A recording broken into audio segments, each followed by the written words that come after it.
दोस्तों इस वीडियो में मैं आपको बताऊंगा बिहार में 4 सीटों पर यानी जो उपचुनाव हो रहा है विधानसभा का, उसमें ऑल इंडिया मजलिस इत्तेहादुल मुस्लिमीन पार्टी ने 4 विधानसभा सीटों पर अपना उम्मीदवार उतारने का ऐलान कर दिया है। जिनमें रामगढ़ भी है, जिनमें तरारी भी है, जिनमें बेलागंज है। इस जैसे 4 विधानसभा सीटों पर एमआईएम पार्टी ने अपना उम्मीदवार उतारने का ऐलान कर चुका है। दोस्तों 2025 में बिहार के अंदर विधानसभा का चुनाव होना है, लेकिन उससे पहले पहले एमआईएम पार्टी का यह फैसला लेना कि हम बिहार के 4 उपचुनाव में जो विधानसभा का उपचुनाव हो रहा है उनमें हम अपना उम्मीदवार को उतारेंगे, यह एक बहुत बड़ी बात है। आप जानते हैं जब ओवैसी के 4 विधायकों को आरजेडी पार्टी ने अपनी पार्टी में शामिल करा लिया था, उस समय में एमआईएम पार्टी के जो भी कार्यकर्ता थे, चाहे वो असदुद्दीन ओवैसी साहब हों या फिर अख्तरुल इमान साहब हों या फिर एमआईएम पार्टी के बड़े बड़े कार्यकर्ता हों, इन सबों ने कहा था कि हम 4 का बदला 24 से लेंगे, हम 4 का बदला 40 के साथ लेंगे। क्या उसकी शुरुआत एमआईएम पार्टी कर दी है?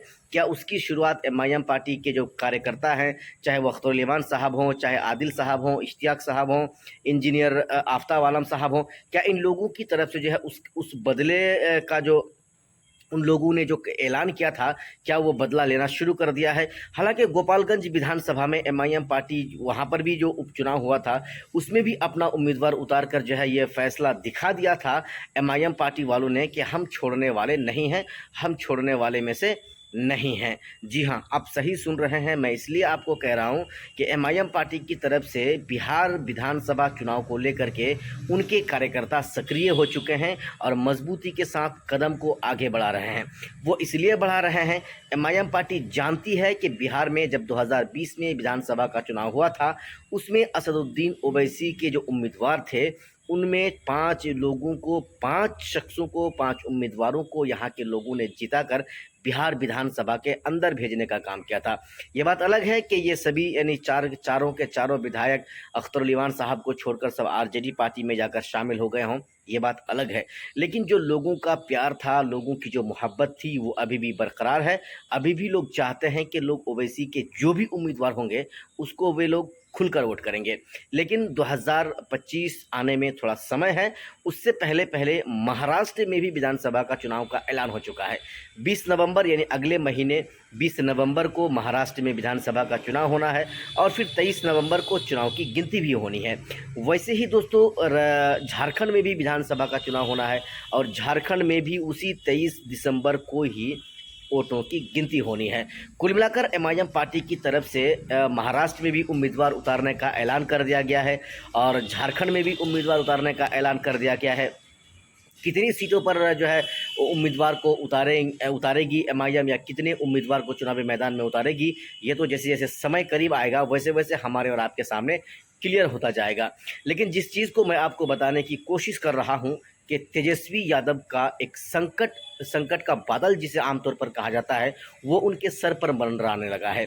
इसलिए मंडराने लगा है कि एमआईएम पार्टी को अब उनको जो है अपने साथ गठबंधन में लेना, या यूँ कहे आप कि उसकी मजबूरी हो जाएगी, या फिर आप यूँ कहे कि उसको लिए बिना उसका वो सरकार में बैठ नहीं सकता, उसकी सरकार बन नहीं सकती, वो मुख्यमंत्री बन नहीं सकता। हालांकि तेजस्वी यादव मुख्यमंत्री का सपना लिए वो चल रहे हैं। उनके पिताजी लालू प्रसाद यादव भी बिहार के मुख्यमंत्री रहे, उनकी माँ राबड़ी देवी वो भी मुख्यमंत्री रहे। अब ये साहब अपने मन में जो है इस ख्याल को लेकर चल रहे हैं कि बिहार की बादशाहत उसके हाथ में चला जाए। ये तो आने वाला समय बताएगा, ये तो जो जनता है बिहार का ये फैसला करेगा कि 2025 में वो बिहार को किसके हाथ में जो है देता है, या बिहार का जो कमान है वो किसको देता है चलाने के लिए। बाकी दोस्तों हम आपको जिस चीज़ को बताने की कोशिश कर रहे हैं कि एमआईएम पार्टी जो लगातार बिहार विधानसभा चुनाव को लेकर के हों या फिर उसके उपचुनाव को लेकर के हों, जिस तरह से मजबूती के साथ काम कर रही है एमआईएम पार्टी और उसके चाहने वाले, दोस्तों आने वाला समय में आप देखेंगे, वाकई में आप देखेंगे कि एमआईएम के अलावा, एमआईएम के सिवा बिहार में किसी की सरकार नहीं बनेगी। क्योंकि आप जानते हैं ये इन तमाम विधायकों के एमआईएम पार्टी को छोड़े जाने से लोगों के अंदर जो आक्रोश है, जो सहानुभूति है वो बढ़ चुका है। यानी ओवैसी का अगर 2 चाहने वाला था तो इन लोगों के चले जाने के बाद सीधे ओवैसी का 6 चाहने वाला हो गया है। यानी उसका डबल ट्रिपल लोगों का चाहने वाला बढ़ चुका है। यह और जो आने वाला समय है, जब चुनाव की बारी आएगी, जब चुनाव का ऐलान होगा, तब जो है खुलकर बातें सामने आएँगी कि भाई यहाँ के लोग किसको इस बार फिर से पसंद करते हैं, किसको नहीं पसंद करते हैं। लेकिन जो किशनगंज के 4 विधानसभा हैं, चाहे वो ठाकुरगंज हो, बहादुरगंज हो, कोचाधामन हो या किशनगंज हो, इन तमाम विधानसभाओं में इंशाअल्लाह एमआईएम पार्टी का परचम लहरेगा। हालाँकि अगर मैं आपको बताऊँ तो किशनगंज में कांग्रेस पार्टी के विधायक हैं, कोचाधामन से एमआईएम पार्टी के विधायक जीते थे और बहादुरगंज से भी एमआईएम पार्टी के विधायक 2020 विधानसभा चुनाव में जीते थे। लेकिन इस बार का जो समीकरण है, इस बार का जो माहौल है, वो कुछ अलग-सा लग रहा है। ठाकुरगंज का जो माहौल है, वो एकदम बन-सा चुका है, यानी लोग एमआईएम पार्टी की तरफ खींचे चले जा रहे हैं। पिछली बार 2020 में जो एमआईएम पार्टी का जो उम्मीदवार था हाफिज़ महबूब आलम साहब, उससे लोग खुश नहीं दिख रहे थे, उसको राजनीति का कोई ज्ञान नहीं था।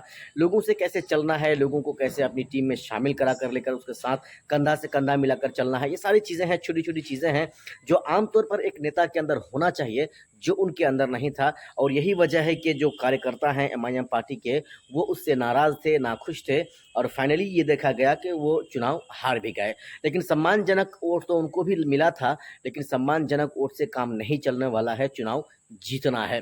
ऐसे में जो इस बार का जो माहौल है, कई उम्मीदवार तो चुनावी मैदान में उतरे हुए हैं, अपने आप को उम्मीदवारी की लिस्ट में जो है वो शामिल करा रहे हैं। लेकिन उनमें से गुलाम हसनैन साहब हैं, मुफ्ती अतर जावेद आलम साहब हैं और कासमी साहब हैं, उसके साथ-साथ जो है रहीमुद्दीन उर्फ हैबर बाबा साहब हैं, अमरुल हक साहब हैं।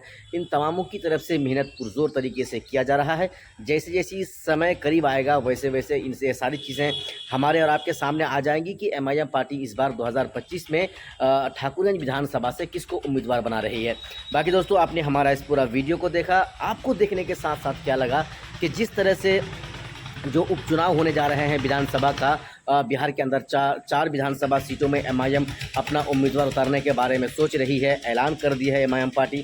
क्या उनकी तरफ से जो फैसला लिया गया है, क्या ये फैसला सही है या गलत है? आप हमारे इस वीडियो के नीचे कमेंट बॉक्स में हमें ज़रूर बताएं। लेकिन एक चीज़ दोस्तों, वीडियो को ख़त्म करने से पहले मैं आपको कहना चाहूँगा, जो हश्र जो हाल एमआईएम पार्टी के साथ 2020 में यहाँ के लोगों ने किया था, उससे ज़्यादा कई गुना बेहतर इस बार 2025 में यहाँ के लोग करने जा रही है। यहाँ के लोग खुलकर वोट करेंगे और इस बार जो समर्थन की जहाँ तक बात आ रही है, तो अभी से लाजवाब समर्थन एमआईएम को मिल रहा है। और एक बार, 2 बार, 3 बार, 4 बार ओवैसी के आ जाने के बाद तो माहौल इंशाल्लाह गर्म भी हो जाएगा और माहौल पूरा एमआईएम पार्टी की तरफ बन भी जाएगा। लेकिन जिस चीज़ को मैं आपको बता रहा हूँ, एमआईएम पार्टी को सोच समझकर उम्मीदवारों की चिन्हित करनी चाहिए, सोच समझकर अच्छे चेहरे को टिकट देना चाहिए, जिससे लोग खुश हैं, राज़ी हैं, नाराज़ नहीं हैं, उससे कोई शिकवा-गिला नहीं है।